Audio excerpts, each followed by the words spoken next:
এই চিৰাং জিলাৰ মজাবাৰী মুছলিম সম্প্ৰদায়ৰ লগত একেলগে মানে নামাজ পঢ়িবলৈ পাই মই খুব মনত ভাল লাগিছে।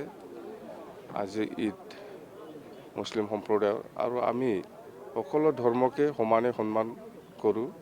মই বাথৌ হ'ব পাৰে,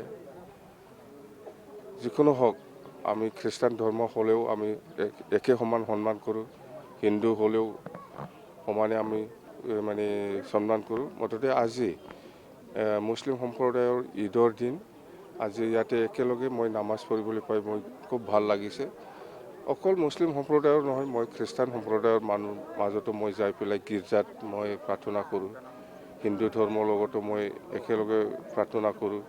বুদ্ধিষ্ট হওক, জৈন হওক, সকলো ধৰ্মকে মই একে সমানে সন্মান দি আহিছোঁ আৰু দি যাম। এইখিনি কথা।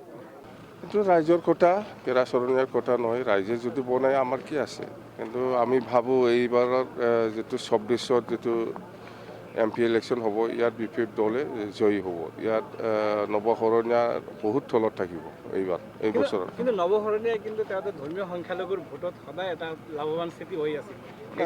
সেইটো আগৰ চিনাৰীটো নাই, আগৰ চিনাৰীটো নাই। এতিয়া চব জাতি জনগোষ্ঠীয়ে এতিয়া মানে চবেই বুজি পাইছে যে BTC অঞ্চলত যদি উন্নয়ন কৰিব লাগে তেতিয়াহ'লে BPF দলৰ দৰকাৰ আছে। সেইখিনি কথাটো চব জাতি জনগোষ্ঠীয়ে বুজি পাইছে। আগৰ নিচিনা নহয়, বহুত চেঞ্জ হ'ল।